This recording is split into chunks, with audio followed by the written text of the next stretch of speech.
I'm Unger to the Max coming at you with today's episode of the Sports Room Talk Show. A salute to you. Now, before we get going, if you haven't done so already, make sure you punch that subscribe button with like a UFC fighter. Hit the like button with the Judas effect courtesy of Chris Jericho.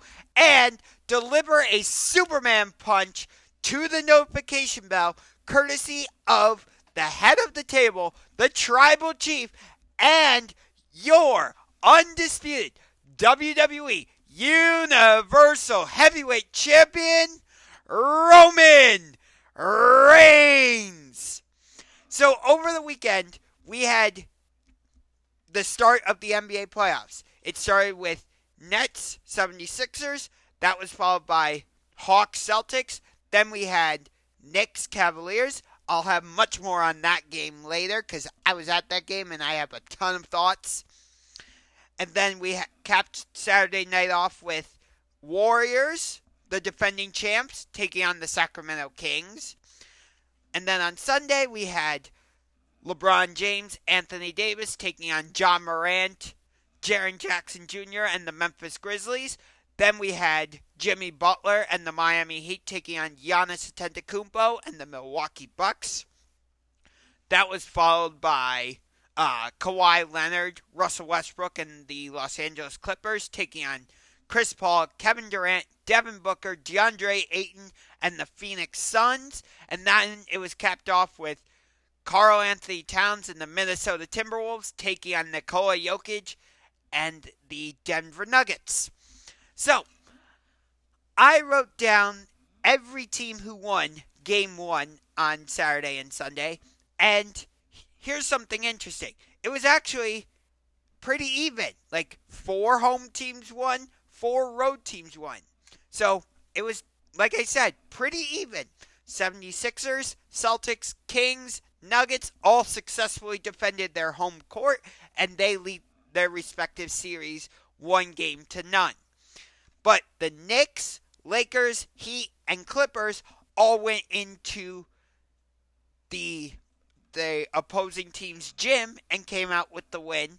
So they all lead their respective series 1-0. So, speaking of the Knicks, last week was New York versus Cleveland week because the Yankees were in town for a 3-game series against the Guardians. And then, obviously, we had Game 1 on Saturday between the Knicks and Cavaliers. Game 2 is tomorrow night. That's part of the reason why I am recording this video today. I could have done a immediate post-game reaction video on Saturday night, but I saw how exciting the Warriors-Kings game was, so I wanted to watch that. And then on Sunday, I just got caught up doing other things. So I decided, you know what? I'm going to let it sit for another day. So now, it's good timing that I'm doing it today because we basically just had Game 1 on Saturday, and then Game 2 is tomorrow. But anyway, so yeah, it was New York versus Cleveland all week long, and New York won 3-1 because the Yankees took 2 out of 3 against the Guardians, and then the Knicks won on Saturday. So, congrats, GangGreenDavid. He is a avid New York sports fan. He's a New York Jets YouTuber. I've done a couple video collaborations with him in the past to preview games between the Browns and Jets. I'll put links to those videos in the description of this video. But, like I said, congrats to you, David, as New York defeated Cleveland.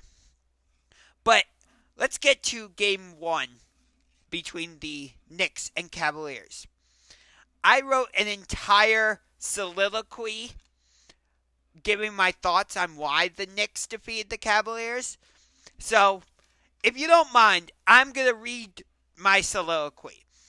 This was basically right after Game 1. So, here we go. Were there some questionable calls made by the referees in Game 1 tonight? Yes, there were. However, the referees were not the reasons why the New York Knicks defeated the Cleveland Cavaliers tonight, 101-97, in Game 1 at Rocket Mortgage Fieldhouse. The Cavaliers have this tendency to start games sluggishly and allow the opponent to pull ahead. Then the Cavs have to try and make a full comeback that ultimately secures the W. In the playoffs, that style of game isn't going to work. Once the Knicks took control of the game, they never relinquished the momentum. Yes, I recognize that the Cavaliers briefly took the lead late in the fourth quarter, but the Knicks kept their composure and did what they needed to do. Even though Evan Mobley had 11 rebounds and Jared Allen had a double-double with 14 points and 14 rebounds, I still say they both played like absolute crap tonight. I felt that neither of them established themselves in the paint or down low in the post. Isaac Okoro completely failed, as he needed to score at least 10 points for the Cavaliers to have a chance tonight. He didn't hit the 10-point milestone, as he only had 6 points along with 3 rebounds. Allen, Mobley, and Okoro all played like crap tonight. Lastly, the Knicks bench completely dominated the Cavaliers bench. New York got 37 points off their bench, led by Josh Hart's 17 points. Hart also had 10 rebounds. The Cavaliers got 14 points off their bench, led by Cedi Osman's pathetic 9 points. All in all, I think it's pretty clear why the Knicks lead the series 1-0 thanks to their 101-97 victory. So yeah, those were my thoughts. Like I said, the Cavs have this tendency to start games really sluggishly, as I stated in my post there. And that allows the opponent to take control, which means the Cavs have to play catch-up the entire rest of the game. That style isn't going to work in the playoffs over the course of a 7-game series. Like, you have to play out in front. I don't think the Cavs are one of these teams that can consistently come back from deficits. Like, they play at a relatively slow pace. Yes, they're one of the top defensive teams, but even still, from what I've seen, they're not a team that's built to make comebacks on a consistent basis. So that's got to change. But oh my God, New York was completely out-rebounded the Cavs on Saturday night. It was absolutely ridiculous. I will pull up the stats right now. Okay, team stats. Yeah, New York out-rebounded the Cavaliers 51-38. New York had 34 defensive rebounds to the Cavaliers 27, and the Knicks had 17 offensive rebounds to the Cavaliers 11. That's bad. Like, New York completely out-physicaled the Cavaliers in every way. And I don't know if, like, the playoff atmosphere was just too overwhelming for Jared Allen and Evan Mobley or what. But, like, I didn't see them going up for loose balls and trying to get rebounds. When the Knicks missed, guess what? Julius Randle was trying to get offensive rebounds.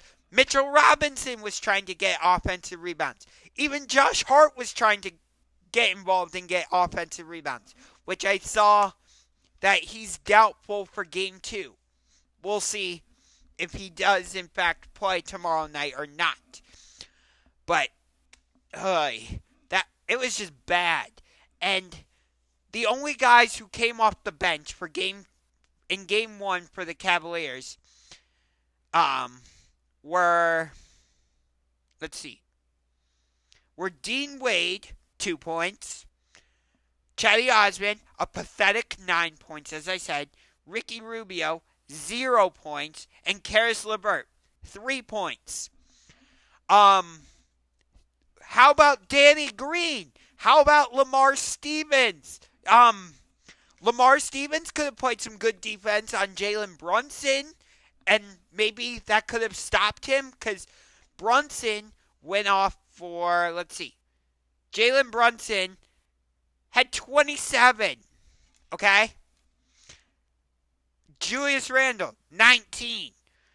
You had Josh Hart come off the bench for 17. Like, okay. Donovan Mitchell had 38. Darius Garland, 17. Jared Allen, 14.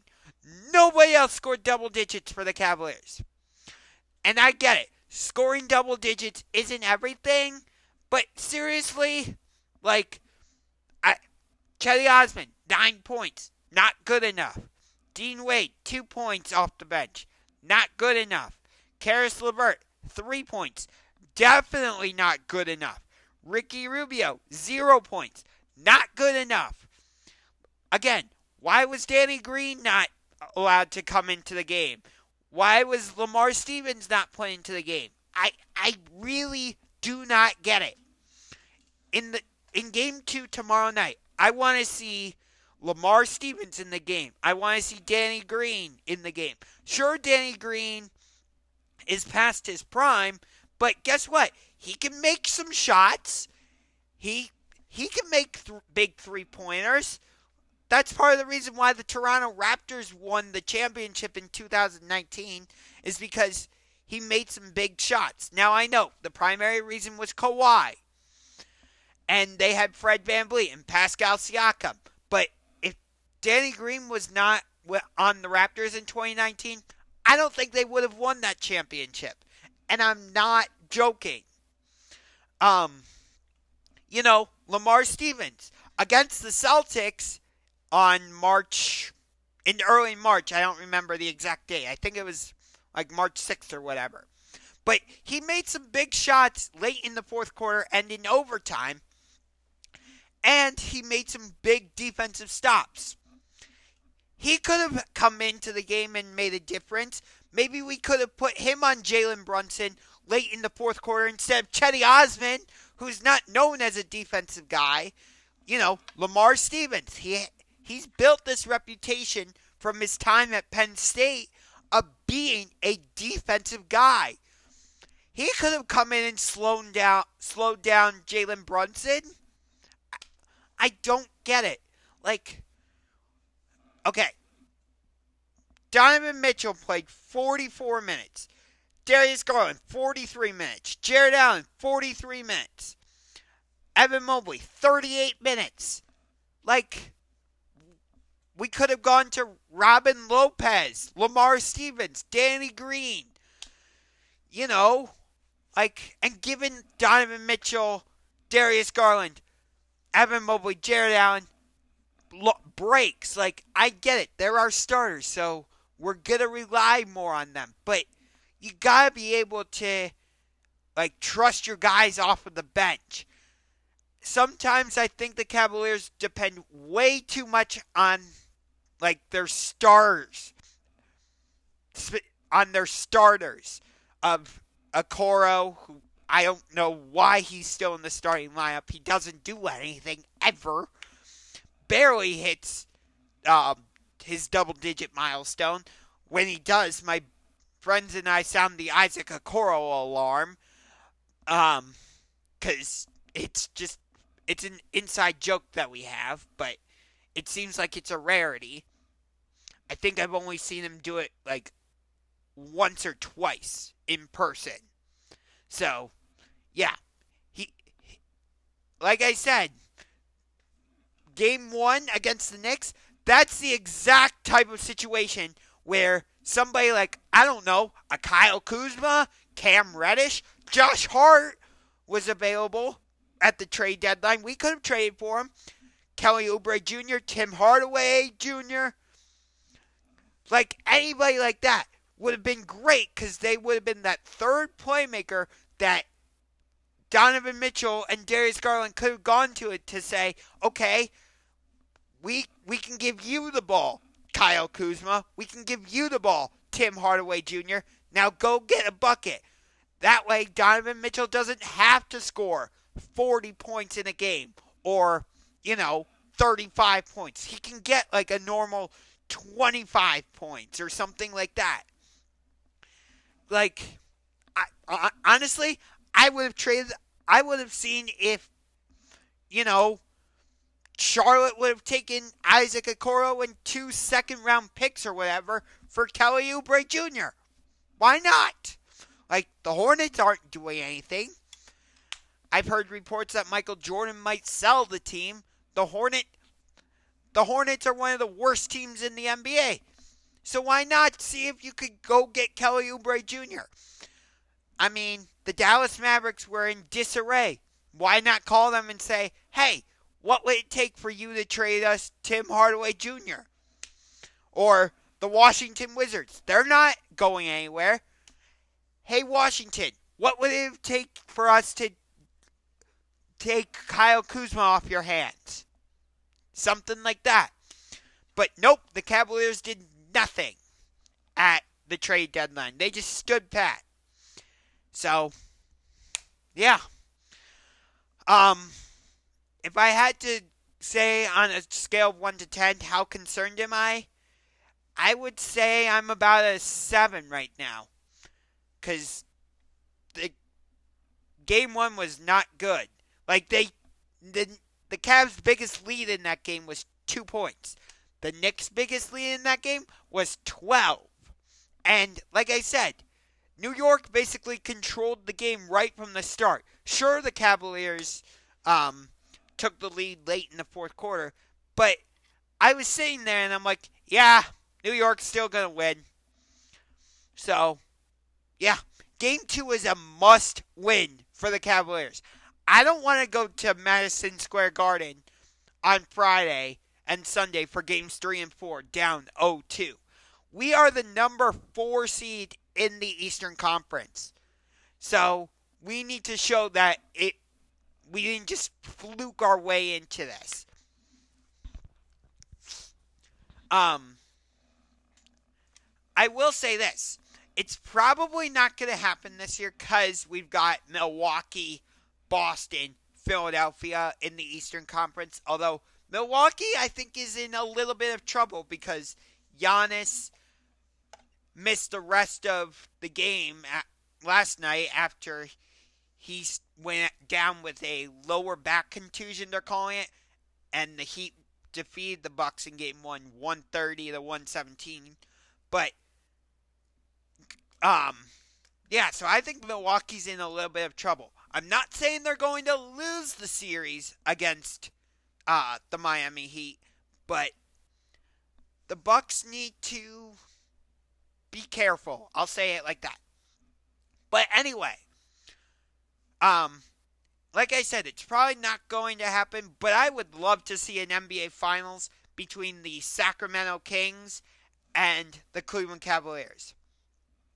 The Kings haven't been to the playoffs since 2006. They won their first division title in 20 years. And, oh my God, when I got home from Game 1 between the Knicks and Cavaliers, I turned on Game 1 between the Warriors and Kings. That was one of the best atmospheres I've ever seen. Like, even watching it on TV, I was like, oh my God, this is awesome. And then the game was absolutely fantastic. The Kings are no joke.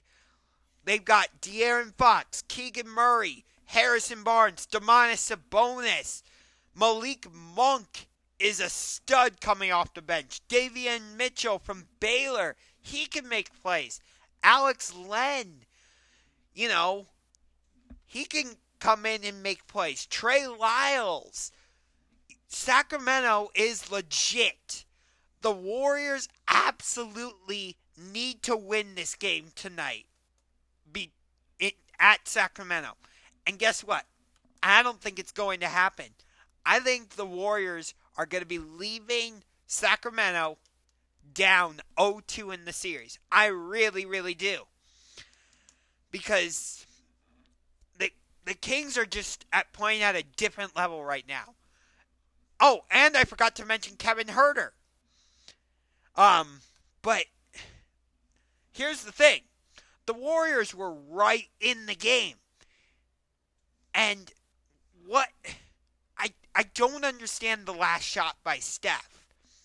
Why are you taking like a one-legged style shot?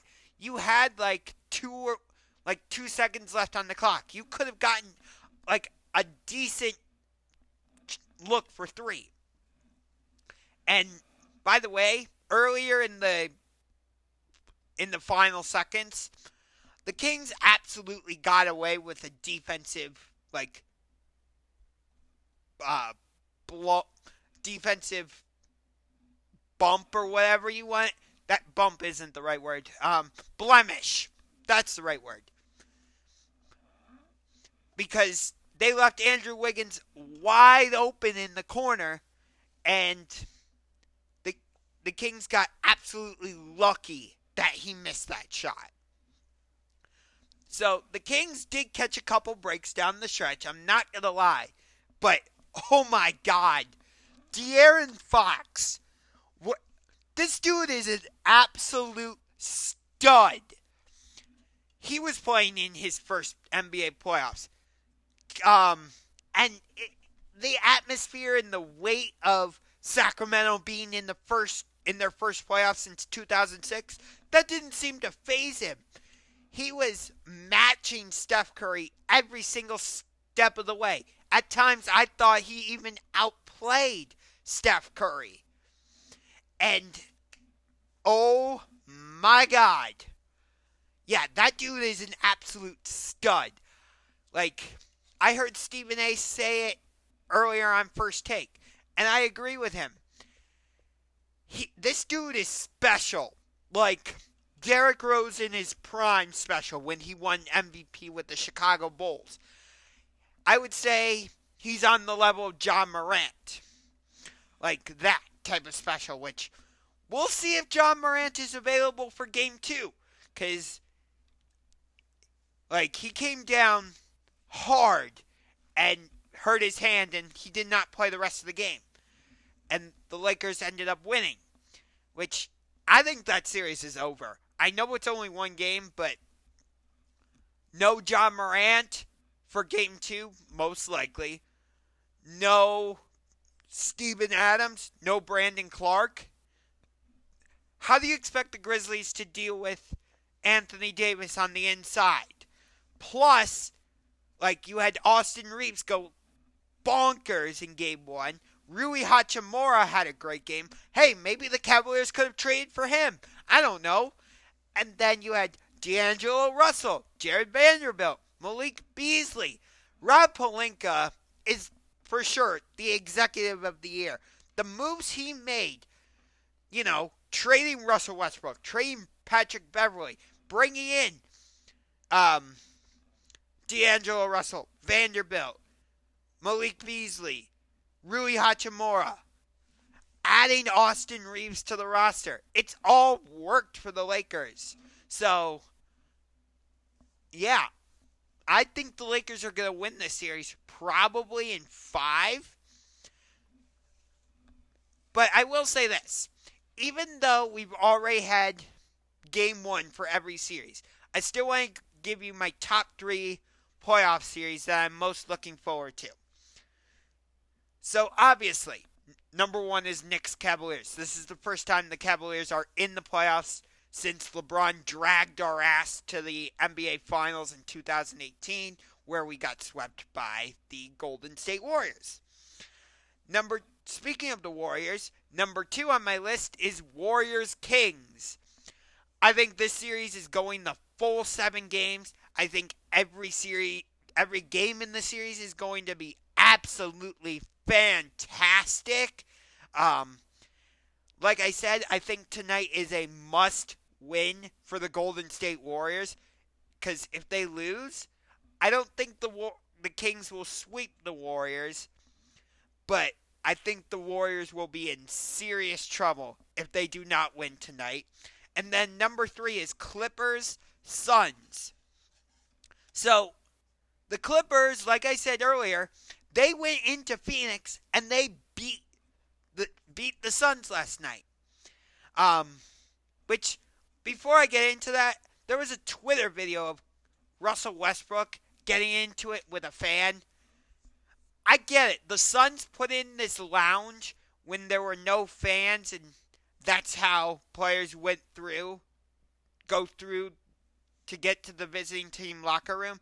But guess what? Fans are back. So you're going to get these types of interactions. Like, first of all, for the fan who is interacting with Russell Westbrook in that video, you know Russell Westbrook is a very emotional and passionate player who can be hot-headed at times.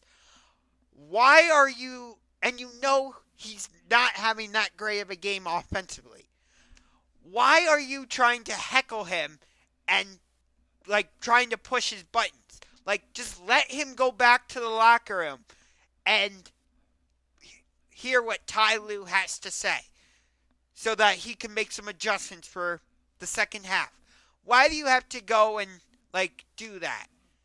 And I get it. It's not like every fan in attendance at these games does this.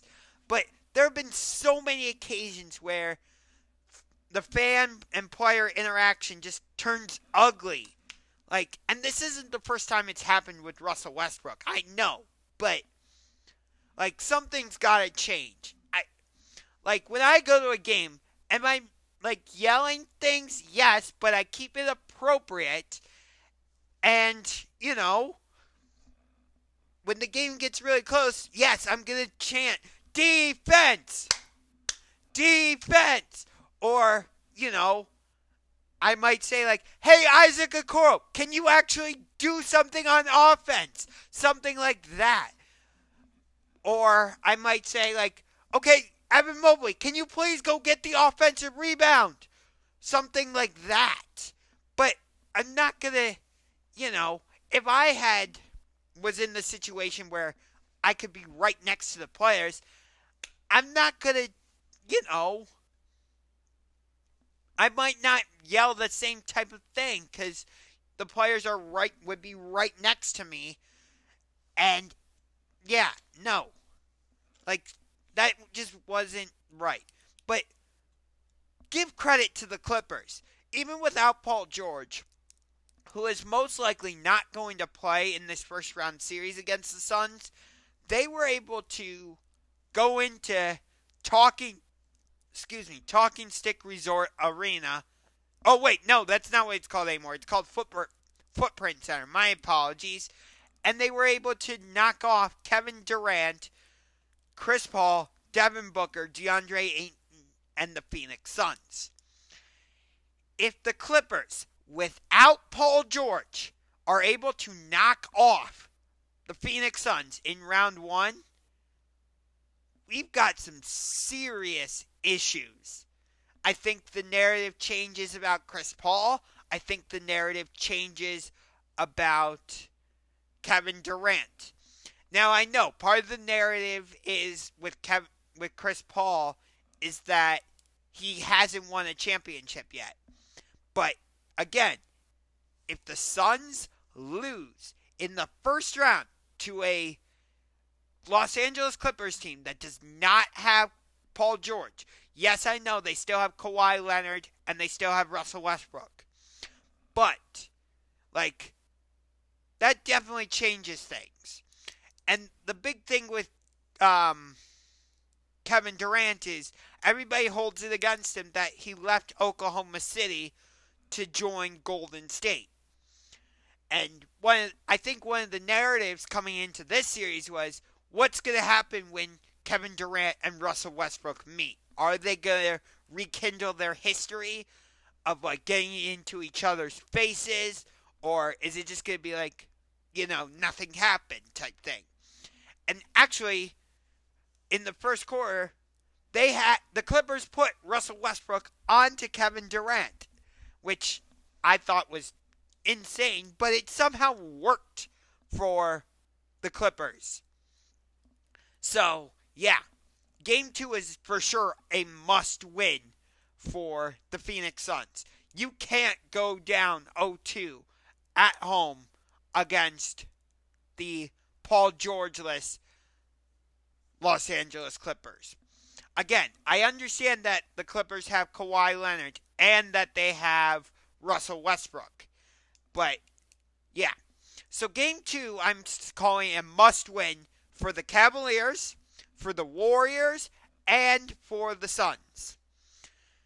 I'm not calling Game 2 a must-win for the Grizzlies because I don't think it really matters because like I said, they're most likely going to be without John Morant.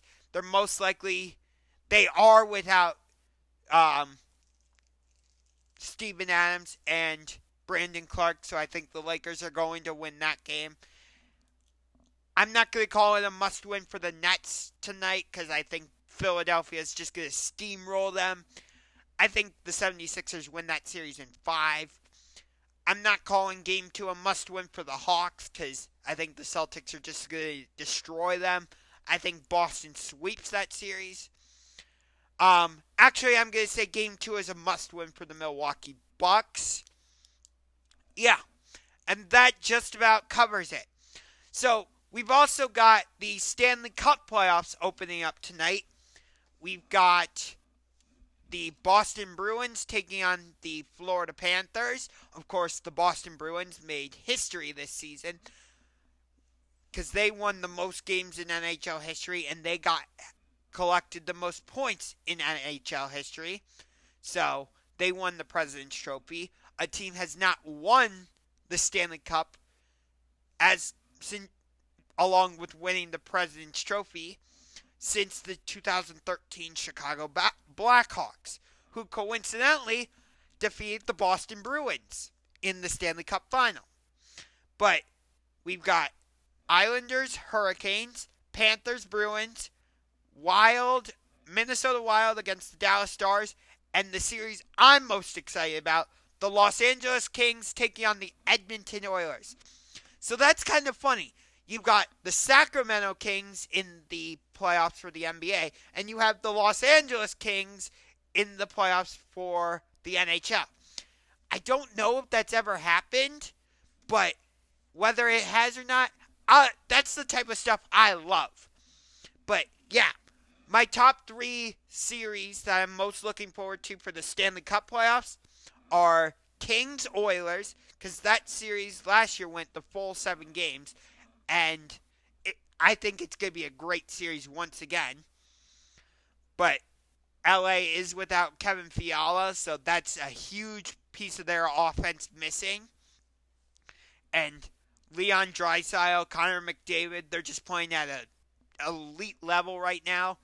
So I think that's what tilts the scales in Edmonton's favor, but I still think the series is going at least 6 games. I hope it goes to full 7.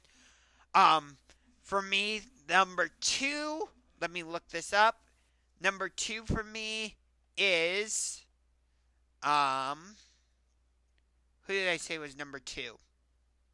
Oh, no, that's NBA. Number 2 is New York Rangers versus New Jersey Devils, because it's the Battle of the Hudson, like the Rangers and Devils. That's going to be a great series. The Devils nearly won the Metropolitan Division. They just need to have the Carolina Hurricanes lose to the Florida Panthers, and they need to beat the Washington Capitals.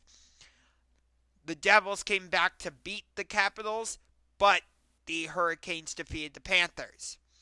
And then New York made it to the Eastern Conference Finals last year. You got Artemi Panarin, Jack Hughes, Vladimir Tarasenko, Luke Hughes, Jack Hughes' brother. It's just going to be a great series. And then number 3 is the Tampa Bay Lightning against the Toronto Maple Leafs. Toronto, can they finally get out of the first round? I don't think so, because I don't think the reign of terror for Tampa Bay is over. But it's going to be a great series. It went the full 7 last year. I think it's going to again. My honorable mention would be Minnesota Wild versus Dallas Stars. The last time these two teams met was in like the 2016 Stanley Cup playoffs, I believe. And it went to 6 games, and I remember it being a fantastic series, and I expect no less this time around.